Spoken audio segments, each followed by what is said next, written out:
여러분 안녕하십니까. 방송으로 보러 신문 아침엔 매일경제입니다. 뉴스가 다 거기서 거기라고요? 아닙니다. 아침엔 매일경제에서는 깊이가 다른 뉴스를 보실 수 있습니다.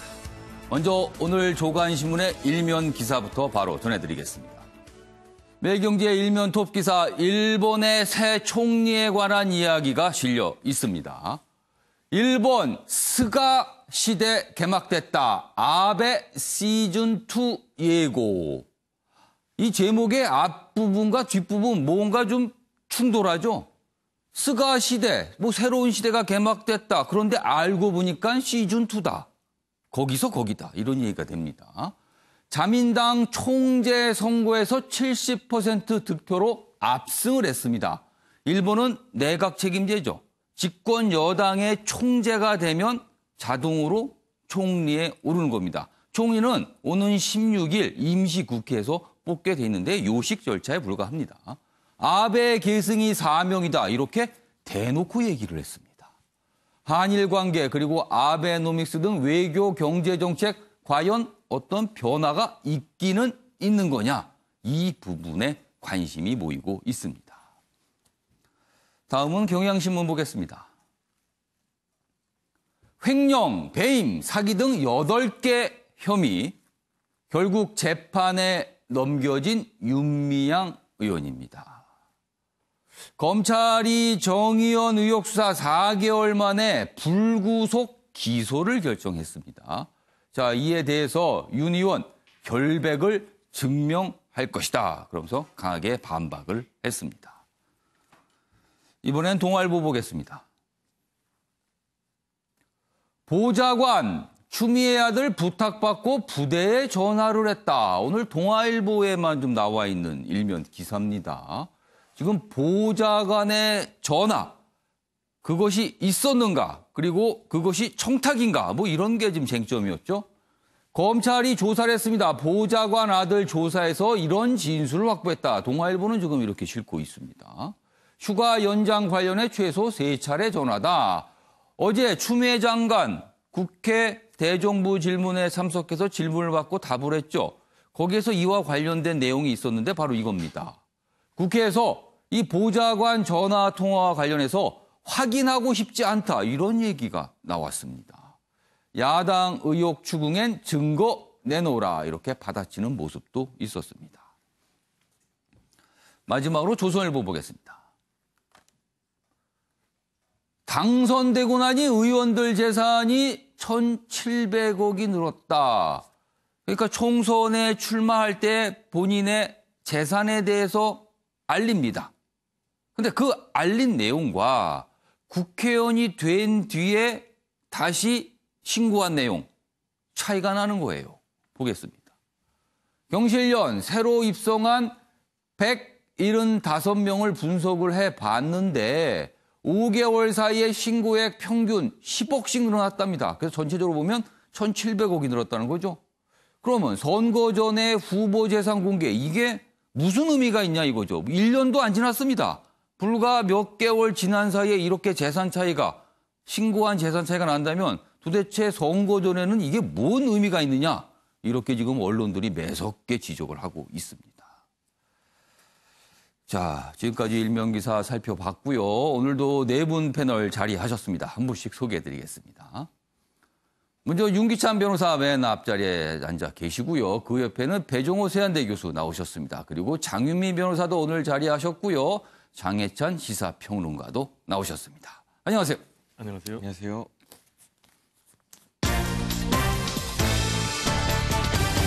오늘날 주요 이슈들을 정리했습니다. 아침을 여는 키워드 4가지가 화면에 있습니다. 첫 번째 키워드는요. 제비뽑기 불만. 이게 무슨 소릴까요? 어제 국회에서 추미애 장관이 아들 그리고 통역병과 관련돼서 얘기를 했는데 제비뽑기란 말이 등장을 합니다. 그리고요. 두 번째 키워드는 악재 대처법입니다. 최근에 민주당과 관련, 집권여당인 더불어민주당과 관련된 인물들과 관련된 여러 가지 얘기들이 좀 있었거든요. 그거에 대해서 당대표인 이낙연 대표. 어떤 얘기들을 했는데 사안에 따라 결이 좀 다르다. 오늘 기사가 있는데 그래서 악재대처법이란 이런 표현도 좀 나옵니다. 세 번째 키워드는 뼛속까지 이인자. 일본의 새 총리 스가 총리와 관련된 내용이고요.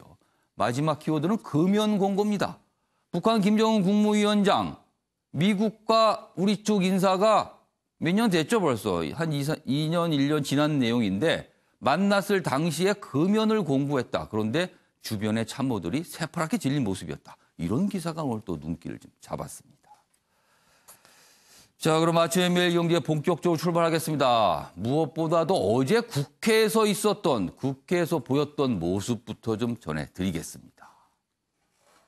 추미애 장관 어제 국회 본회의장에 있었습니다. 대정부 질문 첫 번째 날 정치 분야 질문이 있었거든요. 그런데 정치 분야니까요. 뭐 다양한 주제가 있을 것 같지만 사실은 어제 추미애 장관에 집중됐습니다. 그리고 많은 이야기들이 나왔습니다. 자, 첫 번째 내용은 이렇습니다.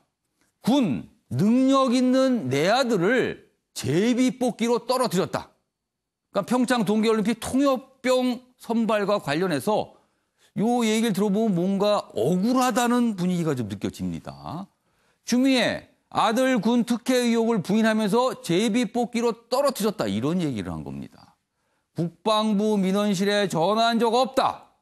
그러면 질문하죠. 그럼 누가 하셨습니까? 어떤 문건도 나왔는데요. 그러니까 남편이 했는지는 물어볼 형편이 안 된다. 이런 답변도 나왔습니다. 야당은 확인된 정황으론 해임돼야 뭐 이렇게 또 주장을 했습니다. 관련 기사 하나 더 보겠습니다. 어제 워낙 많은 분야에서 많은 얘기가 나와서 오늘 신문에 따라서 약간 취사 선택을 많이들 했어요. 전체를 다 다룬 것은 오늘 보니까 없더군요. 야, 보좌관이 부대에 전화했나? 이런 질문을 합니다. 그러다 추 장관 모른다. 확인하고 싶지 않다. 이렇게 대답을 했습니다. 여기 보면 요 아래 분 작은 제목으로 된 것을 다시 보겠습니다. 야당은 휴가 연장, 청탁, 민원 뭐 이런 걸 캐묻자 추 장관 난 전화 안 했다. 시킨 일도 없다. 그리고 뭐 의혹 제기 시점에 야당 대표였다. 군에 청탁한다는 건 상상도 못한다. 이렇게 해명을 했습니다. 자, 그럼요. 어제 추미애 장관의 발언 굉장히 많은데요. 저희가 첫 번째 묶음을 준비했습니다. 보시죠. 아이가 영어 실력이 괜찮죠? 영국 유학했죠? 스포츠 마케팅 했죠? 네. 만약에 면접 시험 봤으면 제가 봤을 때는 통역병으로 뽑혔을 것 같은데 오히려 제비뽑기로 불이익 당한 거 아닙니까? 이 부분도 청탁을 했다고 하는데요. 자격이 안 되는 걸 어거지로 기회 달라라고 하면 청탁이겠죠. 그러나 스포츠 경영학을 공부한 아이고요. 또 제가 자식의 실력을 뭐 잘한다 이렇게 말씀드리긴 그렇지만 충분히 해낼 수 있는 그런 능력을 가진 아이입니다. 그런데 굳이 청탁할 이유가 없겠죠. 또 오히려 저는 역으로 저희 아이 전공도 잘 알고 있었고 제 아이인 줄 먼저 알아보고 군 내부에서 원래의 정상적인 방식을 바꿔서 제비뽑기로 떨어뜨렸다라는 사실도 이번에 알았습니다. 자, 최근에 보도된 인사복지실 이 문건에 의하면은 부모님께서 민원을 넣으신 것으로 확인 이렇게 되어 있습니다. 그러면은 이 병가 연장을 위해서 국방부 민원실 또는 국방부에 연락한 사람이 장관님입니까? 남편분이십니까? 저는 연락한 사실이 없고요. 제 남편에게 제가 물어볼 형편이 못 되고요. 문제로 지금 온 나라가 지금 난리가 났습니다. 장관님 당시 보좌관한테 그때 아들 부대에 전화한 적이 있느냐라고 확인해 본 적 없습니까? 그것을 확인하고 싶지가 않습니다. 수사에 개입을 할 수가 없기 때문에. 이건 수사의 개입이 아니잖아요. 이거는 보좌관에게 그 당시에 전화한 적이 있는지만 물어보면 되는데 관련자들이 어떤 진술을 하는지를 제가 접촉을 하는 것 자체가 의심을 사지 않겠습니까? 그래서 연락을 안 해봤습니까? 네. 지금 쟁점이 참 여러 가지가 있는데요. 지금 세 가지 영상 보셨죠? 첫 번째는 통역병 선발과 관련된 부분. 그리고 또 한 가지는 국방부에서 작성한 것으로 나왔죠. 그 문건에 등장한 부모님이 뭔가 국방부 민원실에 연락을 했다. 이 부분에 관한 질문. 그리고 마지막은 보좌관 전화 통화에 관련 부분 이렇게 각각 질문과 답변이 있었습니다. 다음 기사 하나 더 보겠습니다. 자, 역시 같은 내용이 제목으로 뽑혀 있어요. 추, 능력 가진 아이 제비뽑기로 떨어뜨렸다. 이번에 그걸 알았다. 그 방금 들으셨죠? 그리고 야당은 이 휴가 관련해서 대법원 판례상 이건 타령입니다. 뭐 또 이렇게 주장을 했어요. 여기 보시면 이런 상황에서 여기 보세요. 작은 제목이 있습니다. 엄마 역할을 못했다. 어제 약간 울먹이는 듯한 이런 모습도 보였고요. 동부지검, 서울 동부지검은 추미애 장관 사과문 발표한 날 추미애 아들 8개월 만에 소환 조사를 했다. 그리고 어제 권익위원회는요, 이 공익제보한 당직사병이 공익제보 이런 얘기가 많이 있었는데 공익제보에 해당이 안 된다. 또 이렇게 유권 해석을 또 내리기도 했습니다. 자, 그럼요. 어제 검찰 수사와 관련된 질문, 답변이 있었거든요. 그 모습도 확인해 보겠습니다. 어떤 수사 결과가 나오더라도 검찰의 수사 결과에는 전적으로 승복하시겠습니까? 대한민국 국민 입장이죠. 그 순간에는 저는 당연히 승복하시겠죠. 수사 결과에 대해서. 그리고 그 검찰 수사 결과를 통해서 불법 청탁 사실이 드러나면 장관직 사퇴하시겠습니까? 불법 청탁이 있으면 제가 이 직을 수행할 수 있도록 그 여러분들이 가만히 묵묵히 계시겠습니까? 지금 의혹 가지고도 그러시는데. 가정법을 안 썼으면 좋겠습니다. 자, 지금까지 기사와요, 영상을 통해서 여러 가지 질문과 그에 대한 답변, 해명일 수 있습니다. 이걸 좀 들어봤습니다. 윤기찬 변호사와 배종우 교수께 미리 질문을 드렸어요. 그리고 이 기사와 영상을 미리 보셨겠지만 좀 꼼꼼히 주시해서 보시라고 제가 미리 좀 당부 좀 드렸습니다. 자, 어제 추미애 장관의 해명을 들으신 뒤 어떤 생각이 드시는지 써달라고 질문을 좀 드렸습니다. 먼저 윤기찬 변호사. 수사를 받고 있는 입장이라 예. 이제 피고발인 신분이기 때문에 그 말씀을 조심하는 건 이해를 하겠어요. 이제 조심을 하고 있다고 느끼셨어요? 근데 이제 이 국회에서 대정부 질문 예. 과정에 나오는 거기 때문에 예. 그 듣는 분들은 국민이거든요. 예. 그래서 국회의원들 또는 검찰에 대해서 얘기하는 것이 그들은 공감할지 모르겠지만 국민들이 과연 저걸 공감할지에 대해서 많은 좀 의구심이 들고요. 그럼 어제 그 추미애 장관의 해명에 대해서 검찰이나 국회에서는 뭐 저 정도 답변할 수 있겠구나라고 받아들이겠지만 국민들은 그러긴 어렵다 이렇게 보시는 저는 거예요? 국민의 한 사람으로서 볼 때 좀 아쉬움이 많이 남아요. 그러니까 예를 들어서 당정 간에 예. 어떤 뭐 사전에 얘기가 있었는지 모르겠지만 예. 사실 상식적으로 해명이 이해 안 가는 부분이 있고 제가 기대했던 부분은 예. 설령 추 장관이 보좌관의 행동에 대해서 몰랐다 하더라도 예. 나오기 전에 당연히 알아보고 나왔어야 되는 건 기본 아니겠습니까? 내가 알아봤더니 이렇다고 하더라라고 해명을 하는 것이 국민에 대한 예의인데 이것도 안 했죠. 예. 그리고 뭐 아까 말씀하신 대로 뭐 오히려 역차별 당했다라고 하는데 예. 그냥 역차별하지는 않을 거 아닙니까? 뭐가 있으니까 역차별했겠죠. 그러니까 저것도 사실상 어떻게 보면 예. 어떤 외부적인 충격이 있었기 때문에 룰을 바꿨을 거 아니겠습니까? 그것도 좀 신중치 못한 답변이었고 또 하나 마지막으로 제가 말씀드리고 싶은 것은 예. 특혜 문제로 뭐 위법성 여부는 검찰이 수사하겠지만 예. 특혜 문제로 국회 대정부 질문 과정에 저렇게 의원들의 질타를 받고 있는 와중인데도 예. 지금까지 특혜를 받고 있다는 생각을 지울 수 없어요. 예를 들면 저것이 국회의원 시절의 아들 문제인데 예.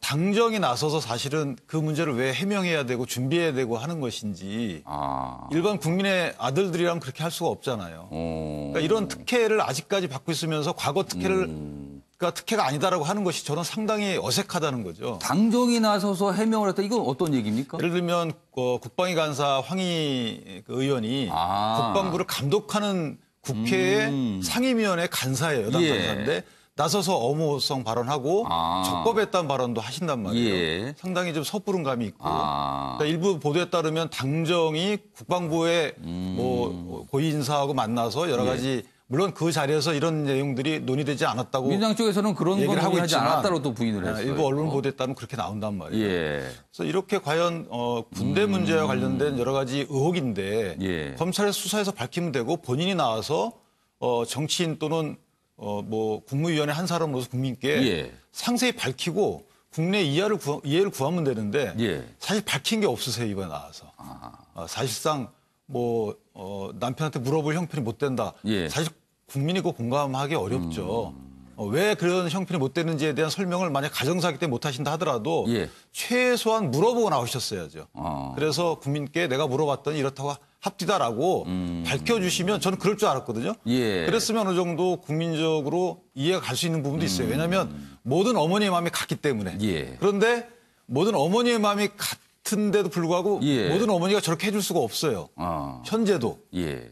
과거는 뭐 차치하고. 예. 그래서 그 부분에 대한 좀 살핌이 부족하지 않았나라고 생각을 합니다. 그래서 공감 하나는 물음표 하나는 X 이렇게 쓰셨어요. 여기 국회 검찰 쪽은 혹시 공감할지도 모른다. 그러나 국민 입장에서는 공감하기 어려운 거 아니냐 이렇게 좀 적어주셨습니다. 배종우 교수께서는 느낌표 2개를 찍어주셨는데 억울하다. 그래도 참자 이렇게 쓰셨습니다. 설명해 주세요. 기본적으로 추미애 장관 같은 경우는 예. 전혀 사실이 아니다. 지금 국민의힘에서 예. 제기하고 있는 의혹들이 예. 당장 본인이 문제가 되고 있는 그 의혹과 관련해서 아들이 예. 입대했을 때가 야당 대표 시절이거든요. 그럼 야당 대표가 만약에 당시에 외압이나 청탁을 예. 했으면 예. 오히려 그걸 문제 삼아서 그때 당시에 폭로를 했을 텐데 그게 어떻게 가능하냐. 오히려 당시에 통역병이라든지 부대 배치 방법을 면접에서 예. 제비 추첨한 것은 표적으로 해서 불이익을 당한 것 아니냐라고 예. 얘기를 하고 있거든요. 그러니까 오히려 어떻게 보면 아까 이 통합병관에서는 역차별이다. 뭐 이런 말로 들려요. 그렇습니다. 예. 그래서 본인이 만약에 또 어떤 얘기를 하면 할수록 예. 그걸 가지고 계속해서 꼬투리를 잡아서 문제 제기를 하니까 최대한 발언은 좀 공손하게 하려고 노력을 한 것 같아요. 어제 그래서 어번에도 좀 가능한- 참자. 왜냐하면 결국에 이 문제를 주장만 가지고 해결할 수는 없는 것 아니겠습니까? 그래서 검찰 수사 결과로 밝혀져야 되는데 본인이 현재 이제 법무장관이기 때문에 예. 수사에 관련해서 얘기를 하면 또 국민의힘에서 법무장관으로서 가이드라인 제시한 것 또 아니냐. 검찰에 가이드라인을 주는 거 아니냐. 네, 그렇게 얘기를 하기 때문에 예. 본인이 수사와 관련해서는 얘기를 자제하는 게 맞다고 보고요. 예. 지금은 뭐 주장과 의혹만 제기할 때는 아니다. 검찰 수사 결과를 차분히 지켜보든지 아니면 국민의힘에서 예. 의혹과 관련된 결정적인 물증이나 증거나 이런 것들을 제시해야 된다. 그렇지 않으면은 결국은 정치 공세 아니냐라는 의혹을 받을 수밖에 없다. 그래서 지금 당장 예. 대정부 질의 현장에서 예. 정청래 의원 같은 경우는 추미애 법무장관에 대한 공격이 정치 공작 학작품이다. 정치 군인, 정치 검찰, 예. 그리고 박근혜 전 대통령 추종자 이런 세력들의 정치 합작품이다라고 공격을 하고 있거든요. 그리고 실제로 또 추미애 장관 어머니 그러니까 시어머니죠. 예. 그리고 남편이 수료식 때 와가지고 청탁을 해서 예. 본인이 직접 예. 40분간이나 청탁하지 말라고 교육을 했다. 라는 그 주장이 예. 사실은 허위로 밝혀져서 결국 이제 고발 조치 그거는 당했고. 많은 사람이 있는 가운데서 그냥 얘기를 한 걸로 지금 그렇습니다. 나와 있죠. 뭐 한 400여 명의 전체를 예. 대상으로 한 교육인데 예. 그걸 가지고 청탁이라고 주장을 했거든요. 그러면서 나중에 말을 번복하면서 다시 또 의혹을 제기하는 이런 문제가 좀 반복이 돼서 예. 코로나19 국면에서 국민들이 굉장히 좀 짜증내지 않을까. 그래서 검찰이 8개월 동안 그동안 예. 좀 지지부진한 수사를 했는데 하루빨리 좀 정리를 해서 예. 깔끔하게 매듭을 지었으면 좋겠습니다. 그러니까 어제 추미애 장관 뭐 그런 거 아니다. 그리고 오해다. 뭐 이런 단어가 좀 많이 나왔고요. 그리고 추미애 장관이 앞서서 국회 상임위원회. 그러니까 그거는 이 전문적으로 다루는 의원들만 있는 곳이죠. 거기에서 발언했던 분위기야 어제 국회 본회의장 분위기는 좀 다르긴 했습니다. 그래서 약간 울먹이는 모습도 포착이 됐다. 보였다. 이렇게 좀 언론에서 싣고 있습니다. 관련 기사 하나 더 있습니다. 좀 보시죠. 오늘 중앙일보가 또 이런 기사를 실었습니다. 전화로 군대 휴가 연장된다고 국방부 민원실 부모들 항의 빗발이다. 그러니까 우리 아들 지금 뭐 아파서 이런데 우리도 못 갈 수 있는 거 아니에요? 뭐 이런 문의 전화. 그러니까 이거 어떻게 보면은 글쎄요. 이 부모님들이 항의를 하는 걸까요? 아니면 정말 그렇다면 우리 아들도 좀 쉴 수 있는 거 아닙니까? 뭐 이런 생각일 거예요. 아무튼 뭐 이런 전화가 오고 있다. 부모들 아픈 아들 택시 태워보냈다. 뭐 이러면서 이런 얘기까지 좀 싣고 있습니다. 자, 장해찬 평론가 그리고 장유희 변호사께 좀 질문 드릴게요. 먼저 장해찬 평론가께. 추미애 장관 영상으로도 확인했지만 발언 중에 조금 귀를 잡았던 거는 보좌관 전화에 대해서는 확인하고 싶지 않다. 그리고 부모가 국방부 민원실에 전화를 했는데 이제 본인은 전화를 안 했다 그랬어요. 그러면은 남편 아닙니까라고 물어봤는데 거기에 대해서 남편에게 물어볼 형편이 안 된다 이렇게 답변했습니다. 이 답변 좀 어떻게 보세요? 그 두 가지 전부 다 이 예. 대정부 질의를 지켜보는 국민들에게 굉장히 불성실한 자세로 저는 소명을 한 것이라고 보고 있고요. 사실 이 보좌관 전화와 관련해서 본인이 확인하고 싶지 않다고 한 부분은 예. 이 부분이 어떻게 보면 이 사건의 키포인트 중 하나임에도 불구하고 어떤 식으로든 답변하는 것이 본인에게 불리하게 작용할 수 있기 때문에 회피하려는 것으로밖에는 보이지 않았습니다. 물론 추미애 장관 같은 경우는 본인이 지금 그 문제가 되는 보좌관과 접촉하는 것 자체가 수사와 관련해서 개입하는 것으로 비춰질 여지가 있다고 밝혔습니다만 사실 보좌관에게 전화를 지시하지 않았다면 실제로 전화를 했는지 안 했는지 했다면 예. 왜 했는지 정도는 확인하는 것이 그리고 그 확인에 대해서 국민과 야당에게 답변을 하는 것이 이 대정부 질의에 나오는 국무위원으로서의 태도이고 예. 여기에 대해서 문제가 된다면 이 보좌관에게 전화를 해서 검찰에 가서 사실과 다른 진술을 하라고 압박을 하는 게 수사 개입이죠. 그게 아니라 단순히 진짜 전화를 했는지 여부를 확인하는 것은 수사 개입이 아닌 것이고요. 실제로 지금 영상에는 나오지 않았지만 예. 국민의힘의 박수영 의원이 예. 추미애 장관에게 이런 질문했습니다.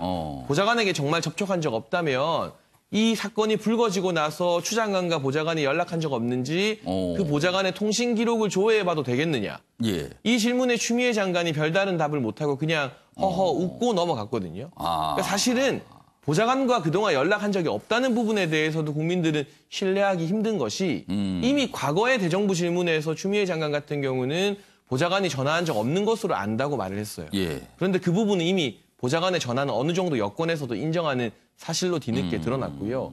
남편과 주말 부부라서 확인을 할 수 없다는 건 예. 2020년에 모든 국민이 납득하기 어려운 좀 답변이 아닌가 싶습니다. 전화 한 통, 메시지 한 통이면 충분히 확인을 할 수 있는 부분인데 그 남편에게 사실관계를 확인하는 것도 수사 개입이라고 받아들이는 건지 저는 예. 추미애 장관이 억울할 수 있는 부분도 다소 있다고 봅니다만 예. 그 억울함이 국민들 사이에 공감을 얻기 위해서는 성실하고 겸손한 자세로 본인이 이 사건을 해명하려는 의지가 엿보여야 되는데 예. 그러한 의지가 전혀 엿보이지 않고 있다는 점이 이번 대정부 질문에서의 가장 큰 문제점이 아니었나 싶고요. 예. 지금 검찰 수사를 기다리자고 계속해서 강조를 하고 있는데 예. 이 동부지검은 아시는 것처럼 8개월 넘게 이 사건을 질질 끌다가 예. 추미애 장관이 SNS에 사과문을 올린 그날 8개월이 지나서야 처음으로 추미애 장관의 아들을 소환 조사했습니다.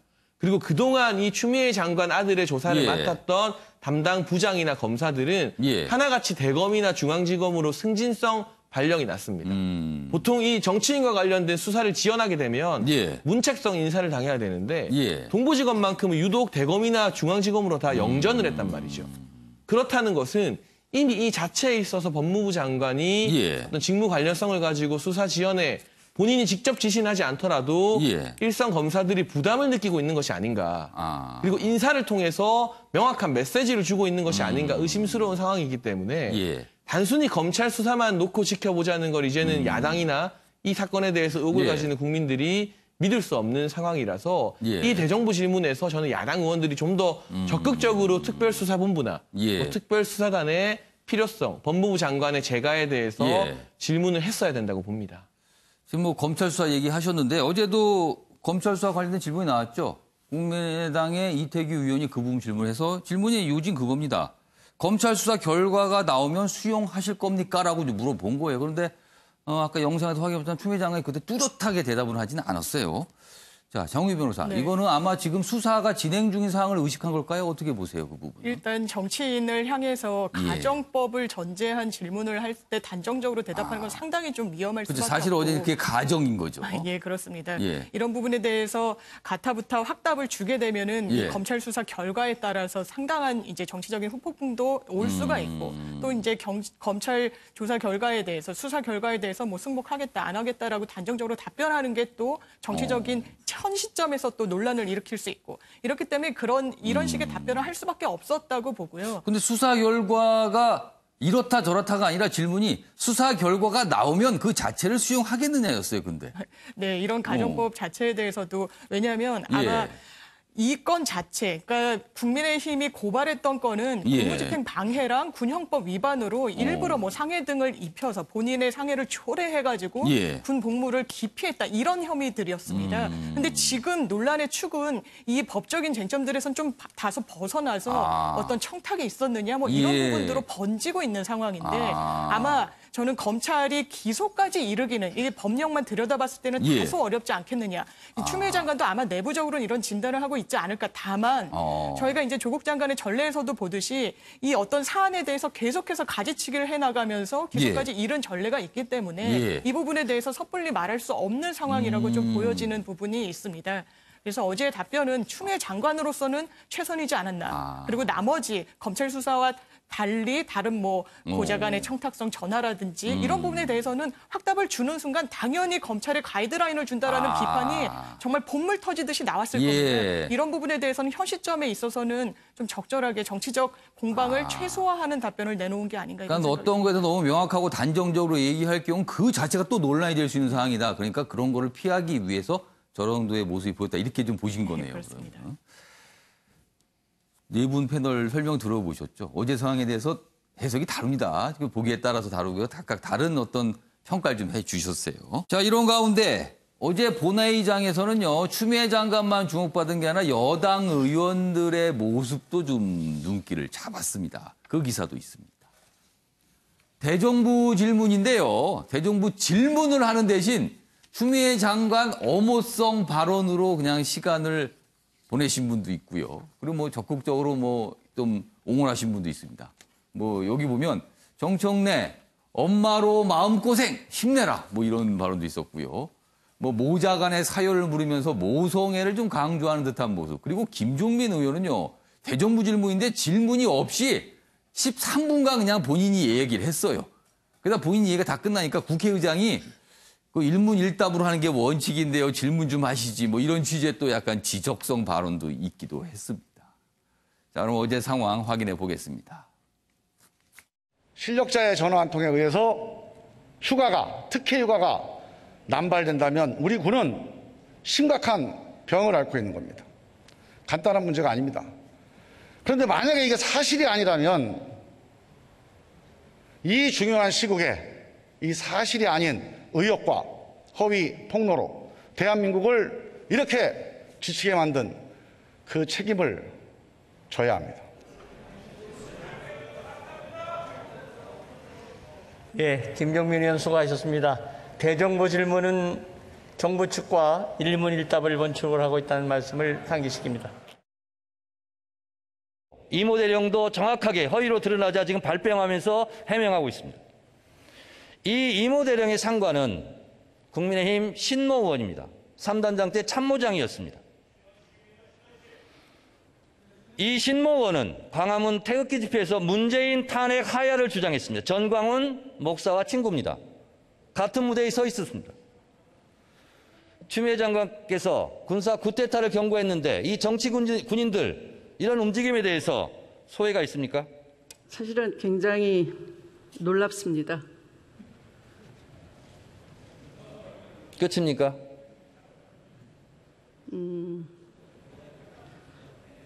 제가 또 말씀드리면 뭐라고 할 것 같으니까 그냥 네. 자, 유기찬 변호사.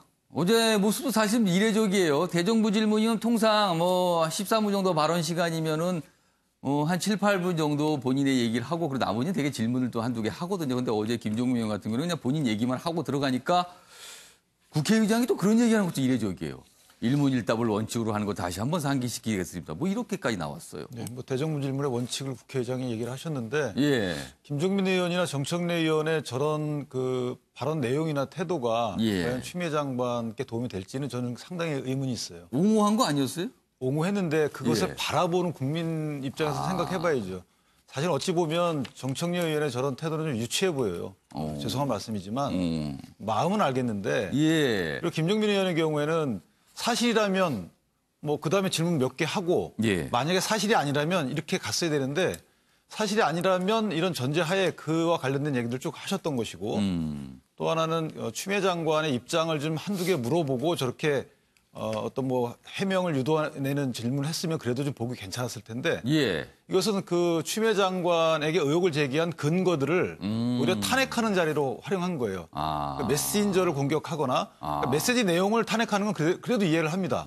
재판정에서 가능한 거니까. 예. 그런데 이것은 메신저가 어떤 사람이라고 해서 탄핵을 하면서 그 메신저에 대한 인신공격성 발언까지 나온다면 그게 국회의원의 발언의 어떤 한계를 넘은 게 아닌가라는 생각을 합니다. 어느 집회에 참석하고 어디에 했고 이런 게 무슨 상관이 있겠어요. 거기에 대한 그 상황과 관련된 비판의 논조로 활용할 수 있어도 이것은 그 사람이 한 말의 내용 이것이 중요한 거 아니겠습니까? 그 내용이 맞는지 안 맞는지를 다른 근거를 대다가 그 내용을 비판하는 것은 뭐 충분히 있을 수 있는 일인데 그 다른 객관적 근거 없이 그 사람이 어떤 행보를 보여왔다는 것 때문에 그 사람이 하는 얘기가 무작정 잘못됐다. 저는 글쎄요, 여기 재판정에서도 이렇게 안 하거든요. 이런 대한민국 국회의원의 발언 태도를 볼 때 상당히 실망스럽습니다. 자, 배재호 교수님. 네. 최근에 여당 의원들이 언론 매체 여러 가지 인터뷰를 통해서 하나온 여기 입장과 주장 그리고 어제 대정부 질문 저 자리에서 나온 여당 의원들의 어떤 입장과 주장 이걸 가만히 보면요. 전체적으로 뭔가 지금 추미애 장관을 공격하는 음모가 있다. 좀 이런 시각 같아요, 지금요. 지금 이제 변호사님께서 예. 메신저하고 메시지를 좀 구별해야 된다라는 말씀을 상당히 공감이 가는 말씀이에요. 그렇지만 이제 메신저에 따라서 메시지의 신뢰성이 연동되어 있는 것은 부정할 수 없는 거죠. 특히 지금 이제 신원식 의원 같은 경우에 메시지 자체가 문제가 있어요. 그런데 이분의 메신저 자체로 지금 의문을 받고 있는 게 박지만 그러니까 박근혜 전 대통령의 동생이죠. 육사 동기거든요. 그래서 이른바 누나회 회원이라고도 분류가 되고 있어요. 그런데 이분이 문제 제기한 것 자체가 지금 엉터리 문제 제기로 드러나 버렸거든요. 그 문제 제기를 자신의 참모장 출신의 증언을 가지고 했는데 그게 결국 이제 청탁이 했다는데 그게 잘못됐다라고 지금 본인이 해명을 하는 이런 상황. 그런데 신원식 의원 같은 경우는 이제 태극기 부대 집회에 가가지고 문재인 대통령 탄핵, 하야를 주장하고 그리고 또 태극기 집회 가서 박정희 전 대통령을 뭐 천사다. 그리고 5.16 쿠데타를 뭐 민족을 위한 뭐 구국의 혁명이다. 이런 식으로 미화를 하니까 이분에 대해서는 메시지까지 문제가 있으니까 상당히 의심할 수밖에 없고 그리고 이제 여당 의원들 입장에서는 본질이 아니고 비본질로 계속 흔든다. 본질이 뭐라고 하냐면 만약에 군대 면제를 면탈하기 위해서 어떤 뭐 외압이나 청탁이 있었는가 그건 아니다. 그리고 이제 군대를 입대를 해서 거기서 뭐 부대 배치를 위해서 어떤 뭐 거짓이 있었느냐 그것도 없다. 그리고 뭐 보직을 좋은 보직을 받았냐 그것도 비인기 보직이다. 그리고 병가를 가기 위해서 가짜 진단서가 있었냐 그것도 아니다. 그런데 이제 아주 지엽적인 거 뭐 전화를 했냐 안 했냐 이런 부분이기 때문에 그 부분은 검찰 수사 결과를 밝혀봐라 통해서 라는 주장인데 제가 볼 땐 좀 차분히 검찰 수사 결과로 결론 낼 수밖에 없는 것 아닌가. 이런 생각이 듭니다. 방금 저 신원식 의원 얘기하시면서 엉터리 주장이 있다는데 그건 어떤 부분을 말씀하시는 건가요? 그러니까 참모장 증언을 가지고 부대 배치할 때 부대 배치와 관련된 아버지하고 나왔던 내용들. 또 시어머니가 와서 90세 넘어가서 청탁을 하니까 본인이 직접 40분간 청탁하지 마라 라고 교육을 했다라는 아까 부분이 말씀해서 그 부분을 말씀하시는 그렇습니다. 그게 거네요. 사실은 이제 허위로 드러난 거죠. 알겠습니다. 또 어제 또 여당 의원들의 어떤 이런 발언 모습도 좀 이례적인 모습이죠. 사실 저 모습이요. 자, 이번에는요. 추미애 장관과 관련해서 이낙연 민주당 대표 그동안 어떻게 표현할까요? 말을 좀 아껴왔다고 할까요? 그런데 어제는 입장을 좀 내놨습니다. 그 내용 좀 보겠습니다. 한겨레 기사는 일단 큰 제목으로 이낙연의 악재 대처법이다. 이렇게 제목을 달았어요. 최근에 그러면 악재가 여러 개가 있다 이런 뜻으로 들리는데 보면 이렇습니다. 추미애 장관 관련된 내용이 있고요. 그리고 이상직 김홍걸 의원 관련된 내용. 최근에 조금 논란이 좀 되고 있죠. 이 두 분도. 그래서 보면 추미애 의혹엔 적극 반박. 이상직 김홍걸엔 책임져야. 이낙연의 악재 대처법 눈길이다. 그러니까 사안 따라 좀 다르다는 거죠, 지금요. 여기 보시면 추 장관 아들 의혹은 위법이 없다 판단. 야당 정치 공세 계속된 사실로 대응해야 한다. 어떻게 보면은 추미애 장관을 옹호하는 분위기가 느껴지죠. 이 발언에선. 그리고요. 대량 해고 부른 이스타 이상직엔 이름 콕 찍어 국민 납득할 조처 필요하다. 이렇게 또 지적합니다. 그리고 재산 관련해서 요새 논란이 되고 있잖아요. 김홍걸 의원. 애둘러서 언급을 했는데 애둘렀으니까 아주 이름을 이렇게 공개적으로 한 건 아니고요. 이렇게 둘러서 얘기를 했다는 거잖아요. 총선 때 신고 재산 차이 철저히 조사할 필요가 있다. 이런 취지의 또 얘기를 합니다. 자, 그럼요. 이와 관련된 영상부터 확인해 보겠습니다. 어제 추미애 법무장관께서 아들 문제에 관한 심경과 입장을 밝히셨습니다. 우리가 충분히 알지 못했던 가족 이야기와 검찰 개혁을 향한 충정을 말씀해 주셨습니다. 당 소속 의원들의 노력으로 사실관계는 많이 분명해졌습니다. 그러나 더 확실한 진실은 검찰 수사로 가려질 것입니다. 검찰은 철저하고 신속하게 수사하고 그 결과를 공개하기 바랍니다. 그러나 야당의 정치 공세에는 단호하게 차단할 것입니다. 이스타항공 사태에 대해 우려가 제기되고 있습니다. 이 의원께서는 창업주의자 국회의원으로서 책임을 갖고 국민과 회사 직원들이 납득할 만한 조치를 취해 주시기 바랍니다. 총선 당시 신고한 재산과 지금의 신고 재산 사이에 차이가 나는 경우가 드러나고 있습니다. 중앙선관위가 여야를 막론하고 철저히 조사해서 응분의 조치를 취하기 바랍니다. 그러니까 이낙연 대표가 얘기한 그 내용에는 두 가지 인물이 등장을 하고요. 한 가지 인물은 은연중에 보이죠. 그런데 다음 기사는요. 추미애 장관과 관련된 거에 집중한 기사입니다. 조국 비판했던 이낙연, 추미애는 어머나섰다. 이렇게 돼 있습니다. 이낙연 대표, 야당 공세 사실로 대응, 검찰 수사 결과 기다리는 게 옳다. 이렇게 얘기했죠. 방금 확인해 봤습니다.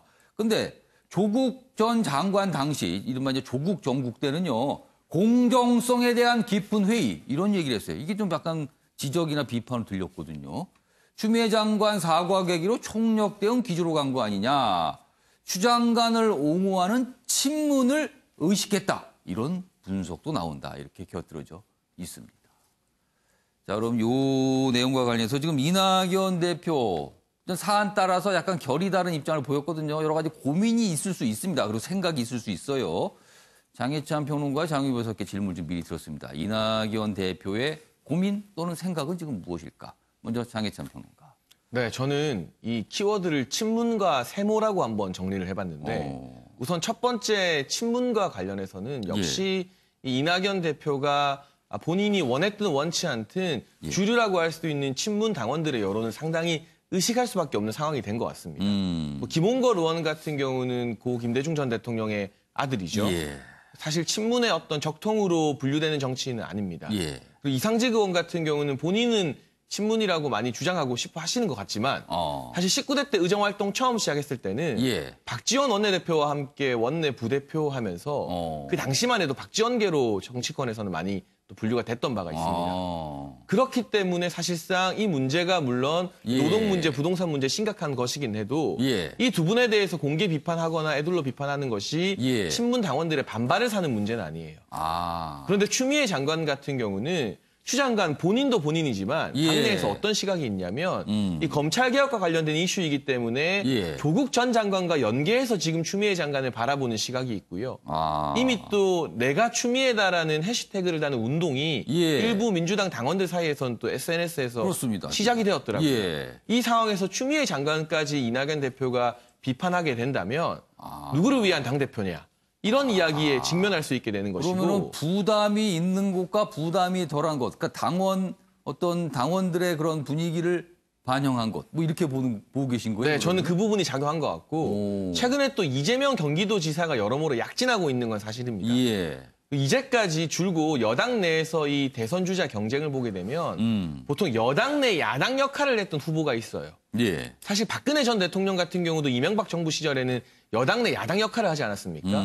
지금 그 역할을 사실상 이재명 경기도지사가 명확하게 하고 있는 시점에서 예. 이낙연 대표에게 남은 선택지는 본인의 길을 가는 것보다는 문재인 대통령 지지세를 중심으로 예. 친문 당원들의 지지를 받는 것 말고는 선택지가 사실상 없어진 상황이기 때문에 이렇게 서로 결이 다른 비판이 나오는 것 같고요. 예. 제가 마지막으로 세모라는 것을 또 덧붙인 건 예. 이건 사실 황교안 전 대표의 리더십과 관련된 지적이었습니다. 그 당시도 언론에 뭐 세모 어쩌고 이런 표현이 많이 등장했어요. 그렇죠. 그런데 예. 공통점이 있죠. 두 사람 모두 총리를 역임했다는 것인데 이게 총리 출신 정치인들에게 좀 따라붙는 꼬리표가 아닐까 싶을 정도로 예. 딱 부러지는 발언보다는 이도저도 아닌 두루뭉술한 화법을 많이 쓴다. 그런데 사실 이낙연 대표가 예. 오히려 총리 시절에는 명확한 언어를 구사했었는데 예. 당 대표가 된 이후에는 지금 이 이슈를 봐도 예. 이해찬 전 대표의 언론 인터뷰가 타이밍적으로 먼저 치고 나왔고요. 예. 여러 의원들이 다 이 이슈에 발을 담근 다음에 뒤늦게 정리를 하는 차원에서 뛰어들고 있어요.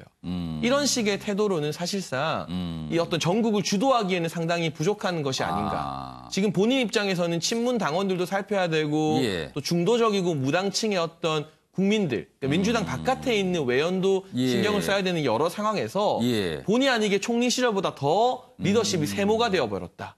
그리고 이번 전국에서도 많은 민주당 당원들이 이해찬 전 대표의 입장에 대해서 환호를 보내고 주목을 하지 예. 뒤늦게 이 이낙연 대표가 추미애 장관을 엄호했다고 해서 또 친문 당원들이 역시 우리 대표다 이런 여론을 보이고 있는 것 같지는 않거든요.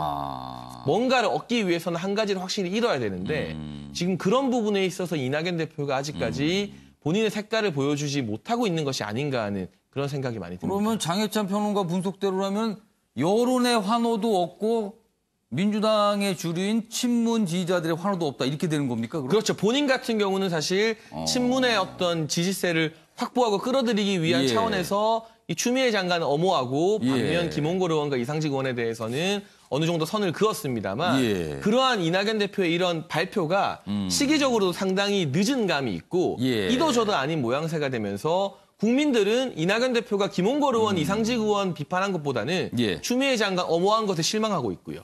민주당 의원 같은 경우는 민주당 당내의 당원들 같은 경우는 네. 추미애 장관을 지키는 이 발언이 다른 사람들보다 몇 템포 늦게 나온 부분에 오히려 좀 차갑게 식으면서 오히려 늦었다는 결과적으로는 이도저도 아닌 그러한 결과가 이낙연 대표에게 돌아간 것 같습니다. 그럼 장해찬 평론가의 분석대로라면 굉장히 좀 어려운 상황으로 읽히네요. 지금 그 해석대로라면은. 자, 장명희 변호사는 이낙연 대표 지금 어떤 고민, 어떤 생각 속에 있을까요? 일단 대선이 지금 1년도 안 남았죠. 지금 예. 한 8개월여 남았고 예. 지금 당대표지만 대선 주자입니다. 친문만 보고 정치할 시점은 진작에 지났다고 봐야 되고요. 전당대회를 치를 때는 또 모르겠습니다. 예. 지금 국민을 보고 어떤 행보를 보여줄 때이고 지금 이런 어떤 당내 이슈에 대해서 대답을 내놓는 점이 바로 그런 어떤 방향성과 지점을 전 보여줬다고 생각이 드는 부분이 있습니다. 왜냐하면 친문의 구애를 했다 이렇게 평가하기는 어렵고 예. 다만 일단 이 조국 사태 조국 전 예. 장관 때와 왜 결이 다르게 추미애 예. 장관은 엄호에 나섰느냐. 예. 지금 조국 전 장관에 대해서 공정성이 상당히 좀 회의가 된다라고 나왔던 시점은 이미 너무나 딸 표창장 위조 사모펀드와 관련된 여러 가족들까지 다 동원된 예. 그런 의혹이 불거졌던 시점이고 예. 지금 추미애 장관의 어떤 의혹 제기는 그것과는 양상이 상당히 좀 다른 측면이 있습니다. 처음에는 타령을 했다라고 했다가 예. 타령이 아니니까 뭐 진단서가 허위라고 했다가 그게 또 아니니까 이거 그러면 어떤 청탁성 전화를 한 게 아니냐, 보좌관이 했냐. 굉장히 점점 지연 말단적인 의혹에 의혹을 예. 꼬리를 무는 양상으로 들어가고 있는 상황에서 예. 그렇지만 이게 계속 이어지는 상황에서 팩트로 대응하겠다. 이렇게 대응을 안을 내놓을 수밖에 없는 상황으로 보이고요. 예. 이상직 의원, 김홍걸 의원 이거는 이론의 여지가 없습니다. 이상직 의원 같은 경우에 그 직원들에게 대량 문자, 해고하겠다는 문자를 보냈다는 거 근로기준법 위반의 소지도 있고 예. 이 부분에서 당내에서 질서 정리를, 교통 정리를 제대로 해주지 않는다면 이게 또 어떤 식으로 또 악재로 작용할지 모르는 부분입니다. 예.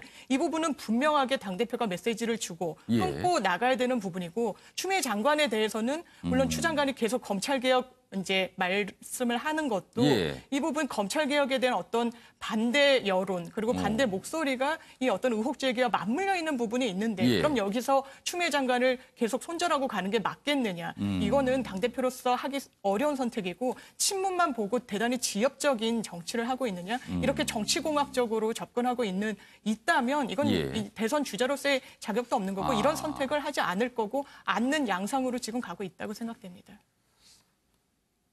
그러니까 아무튼 뭔가 생각이 깊게 있는 것 같긴 합니다. 근데 이제 그거에 대한 해석이 여러 가지 좀 갈리고 있어요. 본인의 어떤 길을 선택할 것인가 아니면 지금 눈치를 보는 것인가 언론도 좀 갈리고 있습니다. 지금 해석들이요. 알겠습니다. 지금 시각이 오전 8시 45분을 지나고 있습니다. 여러분은 지금 아침의 매일경제를 보고 계십니다. 다음 이슈는 윤미향 의원 어제 검찰이 불구속 기소를 결정을 했습니다. 그 내용 좀 보겠습니다. 윤미향 결국 법정에 선다. 검찰 1억 사적 유용 이렇게 판단을 했어요. 물론 아직 재판이 남아있죠. 업무상 횡령 사기 등 8개 혐의가 적용됐고요. 정부 보조금 3억여 원 부정수령 검찰은 이렇게 판단한 겁니다. 그리고 치매인 위안부 할머니로부터 무슨 기부금을 받아냈다. 뭐 이런 내용까지 나왔습니다. 그러자 윤미향 의원은 강력 반발하고 있습니다. 아니요, 검찰의 불기소 판단에 이제 반발하는 거죠. 다음입니다. 윤미향 이렇게 반발하고 있어요. 검찰이 위안부 피해자를 또 욕보였다. 이렇게 얘기합니다. 이제 반발하는 거예요.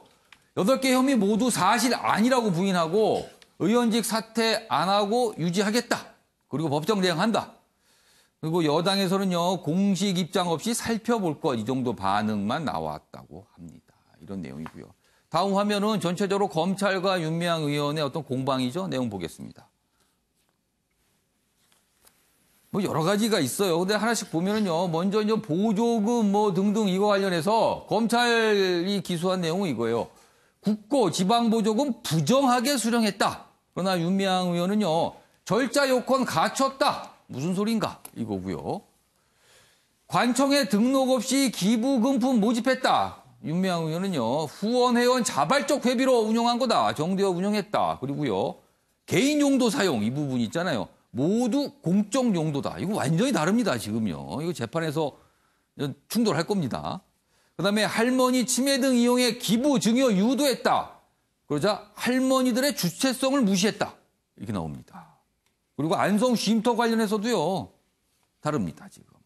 뭐 쉼터 관련 내용이 한 몇 가지 있습니다. 역시 뭐 맞서고 있습니다. 자, 이 내용은 오늘 변호사 두 분 계시니까요. 좀 질문 좀 집중해 보겠습니다. 윤기찬 변호사. 사실 전체적으로 보면 이 기부금이 처음에 이제 문제가 됐잖아요. 근데 그게 개인 계좌로 들어갔다는 부분이 가장 문제가 되고 그것도 쟁점이 될 것 같아요.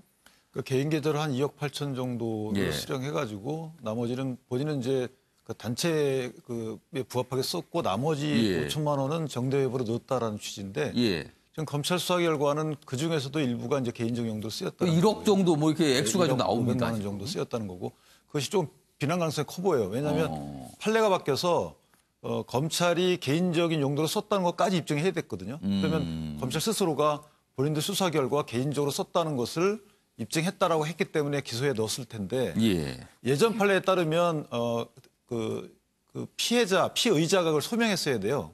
근데 판례가 바뀐 이후에 저는 기소가 있었다는 것은 개인적 유용이 어느 정도 입증됐다라고 검찰은 보지 않았나라는 것이고요. 그것이 상당히 그 비난 가능성이 큰 것 같고 그다음에 이제 국가나 지방자치단체의 일부 속여서 예. 보조금을 지급받았다. 이 부분도 상당히 엄하게 다스리는 부분 중에 하나입니다. 그러니까 박물관에 학예사가 없는데도 불구하고 있다고 해가지고 보조금을 지급받았다. 물론 그 보조금을 단체에 썼으면 예. 다행인데 그건 뭐 추가로 나중에 밝혀지겠지만 예. 그리고 마지막으로 이제 위안부 할머니를 상대로 해서 예. 이게 이제 준사기죄라는 게 사실은 사기죄보다는 조금 어떻게 보면 질은 더 안 좋아 보일 수 있는 거예요. 왜냐하면 미성년자처럼 나이를 볼 때 경제적 이해관계, 이해득실을 따질 수 없는 나이거나 예. 그런 경제적 이해관계를 이해득실을 따질 수 없는 상태에 있는 분을 한테 어떤 걸 얻어내는 거예요. 그걸 준사기라고 합니다. 예, 준사기입니다. 그러니까 속이진 않았지만 사실상 그 속았는지 안 속았는지 판단할 수 없는 분으로부터 돈을 받아냈다는 거거든요. 그런데 그런 분들의 보호자를 자청하는 분이 그렇게 했다는 건 조금 비난 가능성이 있어 보이고 예. 마지막으로 이제 그 쉼터 관련해서 예. 너무 비싸게 샀다는 거죠. 싸게 파는 건 아니라 적정하게 팔았지만 살 때 이미 비싸게 샀기 때문에 그래서 배임이 그쪽에 들어가는 겁니까? 그렇죠. 배임 액수가 5억 원 이르면 원래 그 가중처벌되는데 4억 예. 3천 정도로 가중처벌 정도는 아니지만 예. 전체적으로 볼 때 상당히 처벌 수위가 가볍지는 않을 것 같아요. 만약에 다 유죄로 인정된다면. 예. 자, 장유 변호사. 네. 지금 윤기찬 변호사는 전체적으로 이 혐의를 봤을 때 이게 유죄가 된다면 처벌 수위가 가볍지 않다라고 전망을 해 주셨어요. 근데 어제 검찰은 기소를 했는데 불구속이었습니다. 그러니까 질문이 나옵니다. 구속 기소가 아니고 왜 불구속 기소 결정이 나왔을까? 이건 어떤 배경이었을까요? 뭐 국민의힘 곽상도 의원 같은 경우에는 당연히 영장을 청구해가지고 예. 이 영장을 발부받은 뒤에야 이제 기소할 수 있는 건 아니었냐, 이례적이다라고 이제 예. 비판을 했는데 예. 일단 신분이 현직 이제 국회의원이고 구속 영장을 이제 청구할 땐 그 죄질의 불량성도 보지만 사실 도주 우려와 증거인멸의 우려 그렇죠. 이 부분을 또 상당한 주축으로 볼 수밖에 없습니다. 예. 현직 의원 신분이라 도주 우려가 있다고 좀 보기 어렵고 압수수색이 또 뭐 실기했다는 어떤 비난이 있기도 하지만 예. 좀 전방위적으로 이루어졌던 부분도 있습니다. 그렇다면 이제 기소를 앞두고 현직 의원을 이제 구속 기소까지 하는 게 온당하느냐 이런 부분 때문에 이게 굉장히 좀 이례적이라거나 어떤 법률적인 특혜를 줬다 이렇게 판단하기는 조금 그러니까 상황을 감안하면 불구속 결정을 할 수 있는 상황이다. 예, 이게 검찰이 충분히 이제 이제 재판에 넘겼을 때는 자신감을 갖고 있지만 이게 예. 2심까지 구속하면서 이 재판을 진행할 사안이냐 이 부분에 대해서는 상당히 검찰로서도 좀 부담일 수밖에 없어서 이 예. 선택이 잘못됐다고 판단되진 않는 부분이 있습니다. 지금 이 윤미향 의원 어제 이제 검찰의 불구속 기소와 관련해서 이런 기사도 있더군요. 다음 보겠습니다. 서부지검입니다. 지금 수사를 서울 서부지검, 아까는 동부지검 얘기가 나왔잖아요. 근데 이번엔 서부지검이에요. 서부지검이 윤미향 의원을 기소했다. 추미애 라인인 중앙 동부지검과 달랐다. 지금 이 기사는 서울중앙지검과 동부지검을 추미애 라인이라고 규정을 했어요. 지금 이 기사는. 검찰 내부에서는 뭐 자존심을 지킨 거 아니냐. 또 일각에서는 최소한의 혐의만으로 기소했다. 뭐 또 이렇게 평가가 다르네요, 지금요. 이거 법조인께서 좀 아시겠는데 윤기찬 변호사, 이 기사 이거 어떻게 보세요? 저는 글쎄 동의하지는 않습니다. 왜냐하면 애당초에 전 그 지검장이었던 예. 분이 이거를 경찰에 내려보내지 않고 직접 수사하겠다고 했던 사안이거든요. 예. 그리고 직접 수사해야 되는 사안이고, 그래서 저는 나름 뭐 판단을 거쳐서 한 것이지 예. 그 수사 라인의 성향 때문에 수사 결과가 지금 여기 바뀐다고 뭔가 다르다 이렇게 썼어요, 이 기사로. 그렇게 인정하면 사실 검찰 독립성은 저게 지킬 수 없는 것이죠. 그래서 저렇게 보는 시각은 옳지 않다고 봅니다. 뭐 이런 기사가 뭐 눈길을 끌어서 잠깐 좀 소개해드렸습니다. 자, 이번에는 나라 밖으로 가보겠습니다. 1번입니다. 새 총리. 뭐 사실상 결정이 됐습니다. 물론 오는 16일에 일본 임시국회를 열어서 의원들이 총리를 선출한 절차가 있습니다. 이건 요식 절차고요. 집권당의 총재가 되는 순간 이제 총리에 오르게 되는 거죠. 여기 기사가 있습니다. 매일경제입니다. 무파벌, 무세습. 그러니까 일본 정치권에서는 사실 파벌, 뭐 마치 당연하듯 여기죠. 그리고 세습 의원이 엄청나게 많습니다. 그런데 이 스가 차기 총리는요, 무파벌의 무세습 출신입니다. 자, 국가 이끌 리더십은 미지수다. 이렇게 돼 있습니다. 여기 보면 뭐 없는 게 많네요. 자금력도 없고요. 지역 기반도 없고요. 지명도도 없습니다. 근데 어떻게 총리가 된 거죠? 세습 정치인인 아베와 의기투합. 이게 결정적 이유였다는 거죠. 실력파 참모로 정치 기반을 쌓았다. 그러니까 참모가 총리에 오르게 된 겁니다. 그리고요, 최근에 가장 결정적으로 주목을 받게 된 건 이겁니다. 관방장관 시절 지난해 4월이죠. 일본의 새 연호 레이와입니다. 이거를 본인이 발표했어요. 그러면서 굉장히 주목을 받은 거죠. 어떻게 보면은 이런 걸로 주목을 받나 정치인이. 그럼 여태 수십 년 정치 활동한 거는 아무도 주목을 안 하고 이거 연옷 하나 딱 들고 이게 주목을 받은 셈이 돼버린 거예요. 내용 좀 더 보겠습니다. 내 고향 납세, 휴대폰료 인하 등 국민 피부에 와닿는 정책을 내놨다. 참모로서 그래서 실력을 인정받았다는 거고요. 상명하복식 위계 질서도 중시한다. 외교 부문에서는 아베와 상의할 것이다. 그럼 뭐 아베가 어떻게 상황이 되는 겁니까? 뭡니까? 약간 이렇게 좀 설명이 돼 있어요. 먼저 관련 영상이 있습니다. 확인해 보겠습니다. 総裁のバトンを菅義偉新総裁に渡します。この7年8ヶ月、官房長官として国のために、そして人のために、黙々と汗を流してきた菅さんの姿を私はずっと見てまいりました。新型コロナウイルス拡大をするというまさに国難にあって政治の空白は許されません。この危機を乗り越えて国民の皆さん一人一人が安心をして安定をした生活をすることができるように、そのためには安倍総理が進めてきた取り組みを継承し進めていかなければなりません。私にはその使命があると認識をいたしております。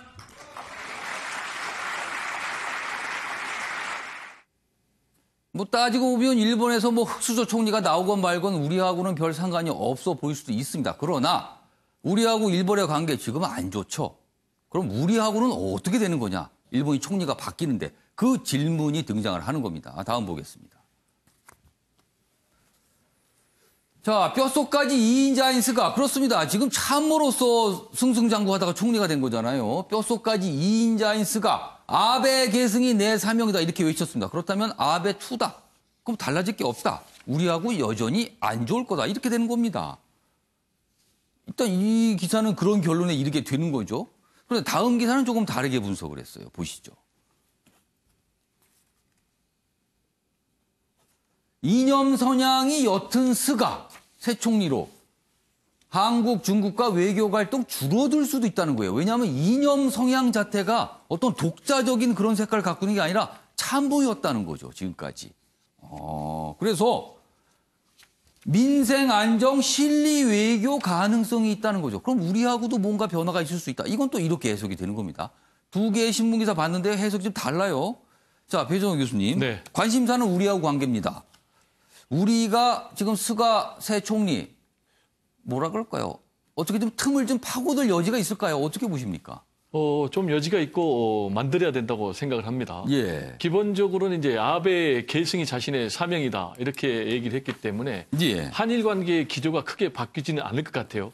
앞으로도 아베 총리 또 그리고 그 세력을 의식을 해야 되니까. 예. 그렇지만은 말씀하신 대로 아베 총리하고는 좀 달라요. 이념 지향적이기보다는 굉장히 실리 지향적이기 때문에. 그럼 약간 유연할 수도 있다고 들려요. 그럼. 그렇습니다. 그리고 이제 당장 본인이 당면한 과제가 코로나19 예. 국난을 일본도 역시 극복을 해야 되고 또 예. 경제를 다시 살려야 되는 이런 문제가 있어요. 그렇다면은 한일 관계를 좀 개선할 그런 필요가 있어요. 그리고 내년 9월에 예. 다시 본인이 뽑혀야 되는 그런 문제가 있어요. 임기가 잔여 임기가 내년 9월까지예요. 그렇습니다. 내년 1년도 9월에 안 다시 됩니다. 총재와 또 총리에 선출돼야 되기 때문에 예. 그렇다면은 뭔가 정치적인 성과가 있어야 되는 거예요.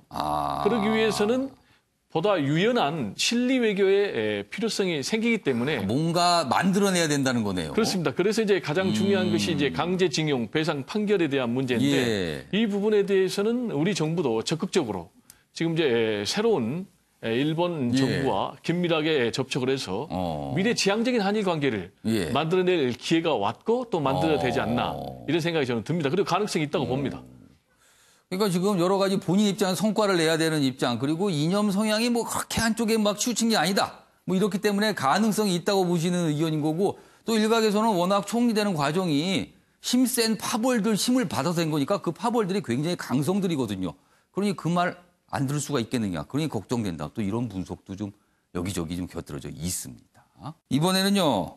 북한 얘기 좀 해보겠습니다. 김정은 북한 국무위원장의 금연과 관련된 얘기입니다. 금연을 했다는 얘기가 아니고요.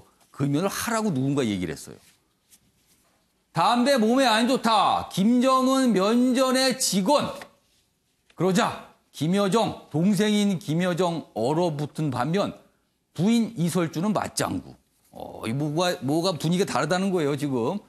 그러니까 지금 이 우드워드의 책 굉장히 화제가 됐죠. 거기 참 많은 내용이 담겨 있는데 방북과 관련된 시절 얘기가 있어요. 여기 뭐 폼페이오 국무장관 등등등 있는데 이 폼페이오 국무장관과 함께 북한을 갔습니다. 여기 보면 앤드루 김 중앙정보국 CIA 코리아 미션 센터장. 지금은 여기 떠났죠. 전직입니다. 담배 얘기를 꺼낸 거예요. 왜냐하면 만찬 자리에서 김 위원장이 담배불에 불을 붙이자 이를 보고는 금연하는 게 건강에 좋으실 텐데요. 이렇게 얘기를 한 겁니다. 그러자 뒷자리에 서 있던 김여정 얼어붙었습니다. 그리고 김영철 노동당 부위원장 실세라고 꼽히잖아요. 여기도 바로 얼어붙었다고 합니다. 그런데 이설주는 맞장구 쳤다. 맞아요. 뭐 담배 끊어야 됩니다. 뭐 이렇게 얘기를 했다는 거예요. 기사 하나 더 있습니다. 보시죠. 역시 같은 내용. 김정은의 담배 해롭다 한마디 얼어붙은 회담장. 여기 보면 앤드루 김 얘기가 있죠. 그리고요. 정의용 전 국가안보실장도 방북 때 정의용 전 실장이 김정은 위원장에 담배 끊으라고 또 얘기를 했대요. 그때도 마찬가지로 얼어붙었다는 거죠. 자, 그런데요. 그 내용이 여기 있습니다. 2018년 4월 특사로 정의용 전 실장이 찾아서 만찬했는데 담배는 몸에 좋지 않으니 끊으시는 게 어떠냐고 권유했고 김영철 등이 긴장하자 리설주가 나서서 담배 끊기를 부탁하지만 들어주지 않는다. 이렇게 분위기를 좀 누그러뜨렸다는 거죠. 근데 북한에서 김정은 위원장 지금 뭐 신격화 단계로 가고 있는 거 아닙니까? 조언 권고 이거는 거의 금물인데 이걸 했다. 뭐 여기는 이게 해석이 돼 있어요. 장희찬 평론가, 뭐 이 기사 좀 어떻게 보셨어요? 그러니까 이게 단순히 어떤 가십성 기사로 비춰질 수도 있지만 여기서 이 밥 우드워드 워싱턴 포스트 부편집인이 지적하는 부분은 이러한 에피소드를 통해서 실제로 북한의 김정은 위원장에게 영향력을 끼칠 수 있는 인물이 누구인가 우리가 한번 유추해 볼 수 있다는 점을 말하고 있습니다. 지금 뭐 앤드루 킴 그 당시에 CIA 미션 센터장이 말을 했건 우리 측의 정의용 안보실장이 말을 했건 김여정 부장이나 김영철 부위원장 같은 경우는 매우 긴장하면서 당황했다는 게 우리는 실세로 알고 있었는데 반응이잖아요. 그리고 지금 김여정 부부장 같은 경우는 일약 뭐 차기 권력의 실세로 떠오르면서 일부에서는 후계자설이다. 얼마 전까지 2인자 후계자 이렇게까지 또 지칭이 됐었어요. 그리고 김정은 위원장이 본인의 권력 일부를 이양해줬다 이런 보도까지도 나왔습니다.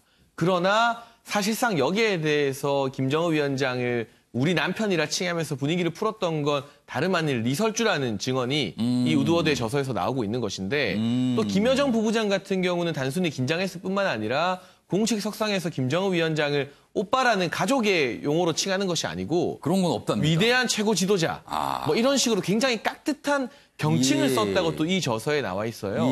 그러면 지금 일각에서 이 김정은 위원장의 건강 이상설과 함께 제기하고 있는 이 김여정 부부장의 권력을 장악했다는 보도가 사실상 신뢰도가 조금 떨어지는 것이 아니냐. 그런 분석이 과연 맞는 건가? 이게 단적인 어떤 모습을 보여주는 거 아닌가? 이렇게 해석도 되네요. 그렇죠. 김여정 부부장이 단순히 여동생이라는 이유로 권력을 물려받았거나 이양받았다. 이런 분석이 나오기에는 이 우드워드의 저서에서 나온 그리고 정의용 당시 실장이 방북했을 때 나왔던 여러 반응 등을 미루어 보면 생각보다 수직적인 권력 체계, 김정은 위원장을 중심으로 한 이 권력 체제가 좀 공고하다는 것을 볼 수 있기 때문에 그 부분에 대해서도 우리가 이면을 들여다보면서 지금 나오고 있는 분석이나 보도를 곧이곧대로 믿기는 조금 어려울 수 있다는 게 이 저서, 이 기사를 토대로 우리가 유추할 수 있는 내용 같습니다.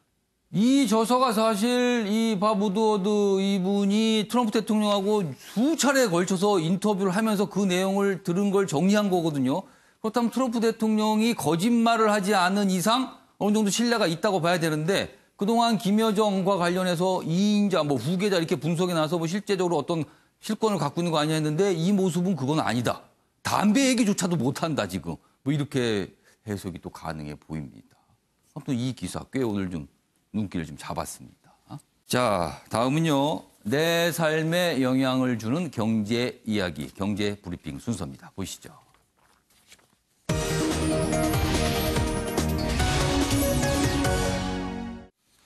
자, 오늘 경제 브리핑 통신비 2만 원 얘기입니다. 계속 이어지고 있습니다. 그리고 뭐 약간 논란도 이어지고 있죠. 먼저 기사 보겠습니다. 4인 가족 8만 원 적은 돈 아니다. 청와대 통신비 2만 원. 이거 괜찮은 건데요. 왜들 이렇게 비판하십니까? 이런 입장이 나왔어요. 그러나 여론은 58%가 이거 별론데요. 잘못한 일 같은데요. 이런 반응을 지금 보이고 있습니다. 관련 기사 하나 더 있습니다.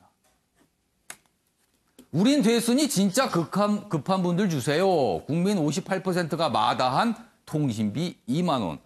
그러나 청와대는 아니 이걸 무의미하다니요. 이해가 안 갑니다. 약간 이런 방향이니까 이게 그렇게 흘러가는 것 같아요. 그러나 야당을 중심으로 좀 이거 지적이 계속 나오고 있죠. 관련 영상이 있습니다. 확인해 보겠습니다. 2만 원을 각 국민에게 모두 전달하는데 얼마나 많은 비용과 시간이 들겠습니까? 그래서 이제 가장 빠르고 효과적인 전달 방법을 찾은 것이고요. 예를 들면 이제 한 가족이 이제 중학생 이상이면 3명, 4명 된다면 6만 원, 8만 원 정도 통신비 절감액이 생기는 거 아닙니까? 그렇죠. 그러면 그만큼이 통장에는 남아 있는 것이고 그게 무의미하게 증발해 버리는 금액은 아니지 않느냐.